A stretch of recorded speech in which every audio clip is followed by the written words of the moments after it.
Diplomaci me grush në tavolinë, kërcënimet qesharake të një administrate që sinjë ligjin ndërkombëtar. Deklaratat e fundit të sekretarit amerikan të shtetit, Marco Rubio, se kush tallet me Trump do të ketë fatin e Maduros, nuk janë mesazh diplomatik. Janë kërcënim i hapur gjuhë force dhe arrogancë e zhveshur nga çdo normë e marrëdhënieve ndërkombëtare. Të përdorësh rastin e Nicolas Maduro si shembull friksimi për liderët e tjerë botëror, duke nënkuptuar rrëmbim, presion ose eliminim politik, është jo vetëm e papërgjegjshme, por e turpshme në vitin 2026. Kjo nuk është diplomaci. Kjo është logjik bandash e veshur me kostum shtetëror.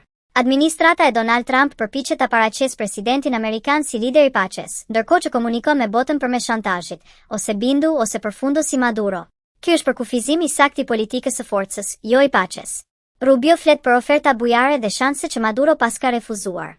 Por kur oferta vjen në kërcënimin e sanksioneve, blokadave, ndërhyrjeve ushtarake apo rrëmbimit, ajo nuk quhet ofertë. Quhet ultimatum. Dhe ultimatumet nuk kanë asgjë të përbashkët me rendin ndërkombëtar, sovranitetin e shteteve apo kartën e Ogbës. Akoma më qesharake është ideja se liderët botëror nuk e kanë kuptuar se Trump është president veprimi. Jo, bota e ka kuptuar shumë mirë. Ka kuptuar se kjo administrat nuk një diplomacin, nuk një kompromisin, nuk një ligjin, por një vetëm demonstrimin e forcës ushtarake dhe gjuhën e friksimit. Nëse kjo është modeli që Shtetet e Bashkuara të Amerikës i ofron botës, kërcënime publike, shantazh politik dhe normalizim i rrëmbimit të liderëve të huaj, atëherë po hapet një precedent jashtëzakonisht i rrezikshëm. Sepse sot e bën Washingtoni, nesër do ta bëjë Moska, Pekini apo kushto që ka forcë ushtarake dhe vendos se nuk do lojëra.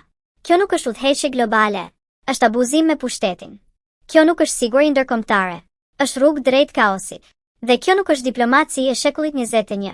Është mentalitet i luftës së ftohtë, i rikthyer në formën më primitive. Në vitin 2026, të kërcënosh botën me fatin e Maduros nuk të bën të fortë. Të bën qesharak, të rrezikshëm dhe të izoluar moralisht.